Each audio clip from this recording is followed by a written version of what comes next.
Hello students, कैसे हैं आप सब। आई होप आप सब बहुत अच्छे होंगे और बहुत बहुत बहुत अच्छे से पढ़ाई कर रहे होंगे और मेरी सारी वीडियोस आप लोगों के लिए बहुत बहुत हेल्पफुल रही होंगी।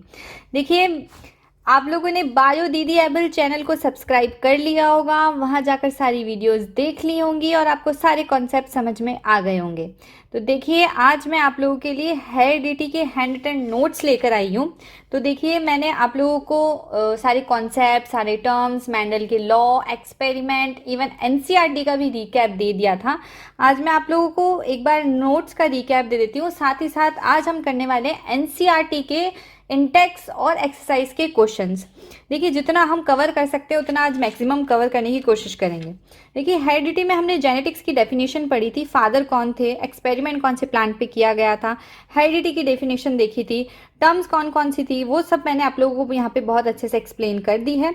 अलील्स कौन थे, locus, chromosome, DNA, dominant trait, recessive trait, homozygous, heterozygous, genotype, phenotype, self pollination, sexual reproduction, F1 generation, F2 generation, Mendel's work, उन्होंने कौन कौन से जो कैरेक्टरिस्टिक्स लिए थे पी प्लांट के वो कौन कौन से थे, मोनो हाइब्रिड क्रॉस मैंने आपको यहाँ पे बहुत अच्छे से कलरफुल पेन से एक्सप्लेन कर दिया है ताकि आप लोगों के लिए हेल्पफुल रहे। इसका लिंक मैं आप लोगों को डिस्क्रिप्शन बॉक्स में भी दे दूंगी।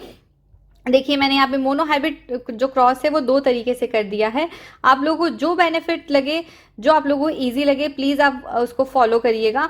देन डाई हाइब्रिड क्रॉस मैंने यहाँ पे करा दिया है आप लोगों को बहुत अच्छे से। देखिए, मैंने पुनेट स्क्वायर बहुत अच्छे से कलरफुल में बनाया है ताकि आप लोगों को समझने में बहुत आसानी रहे, आप लोगों के लिए बहुत हेल्पफुल रहे। देखिए, फिनोटाइप जीनोटाइप रेशो दोनों मैंने यहाँ पे नोट डाउन करा दिए हैं। देन लॉज ऑफ मैंडल के जो लॉ थे, law of dominance, law of segregation, law of independent assortment आप मैंने आपको यहाँ पे करा दिया है।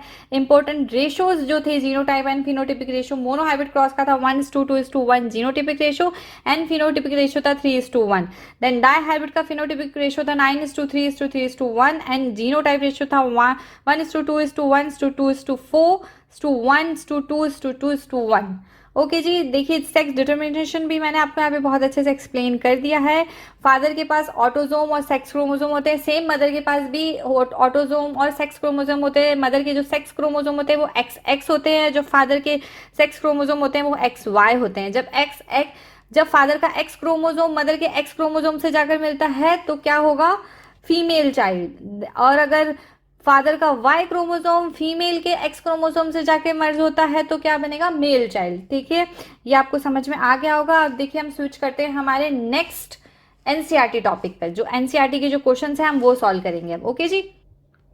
देखिए जी, फर्स्ट क्वेश्चन जो हमारे उसमें एक्सरसाइज में दे रखा था वो क्या दे रखा है कि if a trait A exist in 10% of population of an asexual reproducing species and trait B exist in 60% of the same population, which trait is likely to have arisen earlier। मतलब ये कहना चाह रहे हैं कि भाई साहब देखिए, दो ट्रेट है, एक तो ट्रेट A है और एक ट्रेट B है। अब जो A है उसकी पॉपुलेशन 10% है और जो B है उसकी 60% है। तो अब बताइए, इन दोनों में से पहले कौन आया है। वो अंडे में से मुर्गी आई है कि मुर्गी में से अंडा आया, वो एक जनरली एक वो है ना कि बताइए पहले मुर्गी आई थी कि पहले अंडा आया था, है ना। तो ऐसा सा कुछ कॉम्प्लेक्स यहाँ पर नहीं होने वाला है क्योंकि हम लोगों ने तो सारे कॉन्सेप्ट बहुत अच्छे से पढ़ लिए हैं।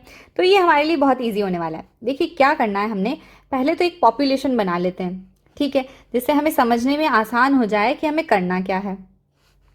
देखिए, हमने बना ली है यहाँ पर एक मस्त सी पॉपुलेशन, ठीक है जी। अब इस पॉपुलेशन में ट्रेट ए बी, मतलब पॉपुलेशन है तो और भी ट्रेट्स हो सकते हैं, ठीक है जी, और भी लोग हो सकते हैं यहाँ पर, ठीक है। तो हम लोग बना लेते हैं यहाँ पर। देखिए, आप बताइए, ट्रेट ए को हम दे देते हैं कलर येलो, सॉरी ब्लू दे देते हैं। ट्रेट ए को हम दे देते हैं कलर ब्लू, ठीक है, ये ट्रेट ए हो गया। और ट्रेट बी को हम दे देते हैं येलो कलर। ओके जी।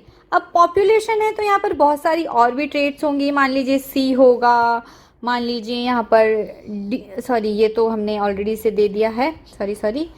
देखिए, अब यहाँ पर क्या है कि और कौन कौन से हो सकते हैं, हम सारे कलर्स यहाँ पे ले लेते हैं। सी ले लेते हैं, देन अब देखिए मेरे पास यहाँ पे बहुत सारी चॉइसेस नहीं हैं। डी ले लेते हैं,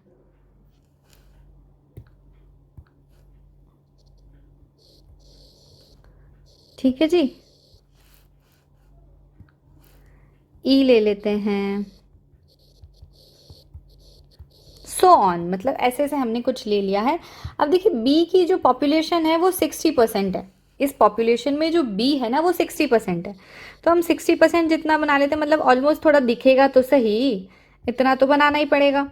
ठीक है जी, और जो ए है वो तो वैसे ही 10% है। ठीक है जी, तो ये हमने पॉपुलेशन, इसको थोड़ा सा हम छोटा कर लेते हैं, अब इतना सारा। ठीक है जी, तो ये हमने बना लिया है, ये हमने एक पॉपुलेशन बना लिया। ठीक है जी, तो अब क्या देखिए, इसमें जो बी है ना वो दिख ही रहा है क्योंकि 60% है, ए जो है वो 10% ही है बेचारा, तो ऑब्वियस सी बात है कि 60% है, मतलब ये पहले ही आ गया होगा, है ना जी। जब भी तो इसने अपना 60% अपना आप को इतना फैला लिया, इतना स्प्रेड कर लिया है, इतना स्प्रेड कर लिया है अब इस पॉपुलेशन में, तो मतलब ये तो पहले ही आ गया होगा। और ये 10% है, मतलब ये तो अभी पॉपुलेशन में न्यू न्यू ही है भाई, ये तो नया नया ही है। तो इससे हमें क्लियर हो गया है कि दोनों में से कौन सा ट्रेट पहले आया होगा, ट्रेट बी जो है वो पहले आया होगा। तो इसका आंसर बस सिंपल सा है कि ट्रेट बी पहले आया होगा, because it is present in more members of population, it is likely to have arisen earlier. ठीक है, 60% फैला हुआ है, मतलब ये पहले आया है, इसके मेंबर्स ज़्यादा हैं तो ये पहले ही आया होगा। और जो ट्रेट ए है उसके तो मेंबर्स ही कम है, इसका मतलब ये न्यू न्यू ही आया है अभी। ठीक है जी, तो हमें फर्स्ट क्वेश्चन आ गया है जी। सेकंड क्वेश्चन क्या है, how does the creation of variation in a species promote survival. अब ये कहना चाह रहे हैं, देखिए हमने एनसीईआरटी में भी फ्रंट पेज पे पढ़ा था कि जो वेरिएशन है वो कैसे सर्वाइवल को प्रमोट करता है। बिल्कुल सही बात है, अब वेरिएशंस होंगे जब भी तो सर्वाइवल होगा, क्योंकि जैसे जैसे घोर कलयुग बढ़ता जा रहा है, जैसे कि आप देख पा रहे हैं कोविड आ रहा है, कितनी सारी प्रॉब्लम्स आ रही हैं, तो उसके अकॉर्डिंग हमें सर्वाइवल भी तो करना पड़ेगा।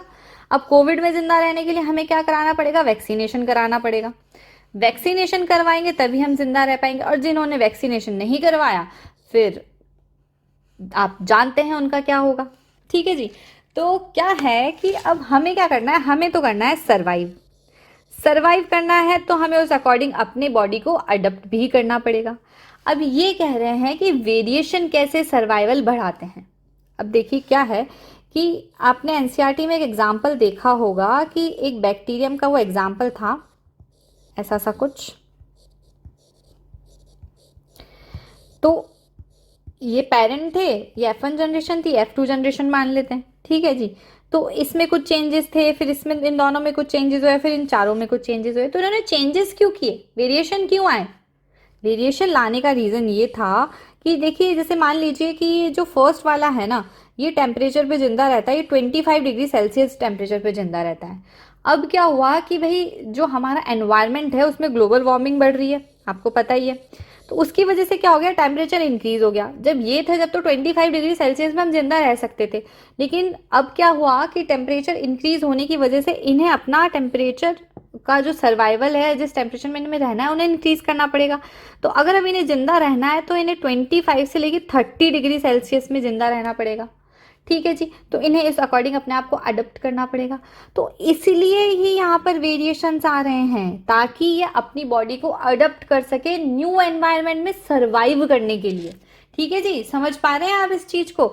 अब जो सर्वाइव, अब जो अपने आप को अडप्ट नहीं कर पाया, जो अपने अंदर वेरिएशंस नहीं ला पाया कि अच्छा हाँ मैं इस अकॉर्डिंग अपने आप को वो कर सकता हूँ, अगर वो वेरिएशन नहीं लाया तो वो जिंदा नहीं रह पाएगा। ठीक है जी, देखिए आप लोगों को समझ में आ गया कि हमने कैसे सरवाइव करने के लिए क्या करना पड़ेगा अगर हमें सरवाइव करना है।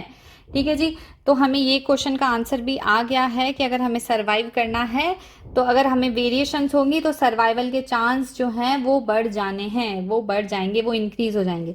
देखिए नेक्स्ट क्वेश्चन हम नेक्स्ट वीडियो में लेकर आएंगे, जब तक आप कॉन्सेप्ट्स क्लियर कीजिए, अपने सारे पुराने वीडियोस को देखकर प्रैक्टिस करिए और इन दोनों क्वेश्चंस को बहुत अच्छे से सॉल्व करके रखिए। बाकी के नेक्स्ट क्वेश्चन हम नेक्स्ट वीडियो में लेके आएंगे। ओके जी।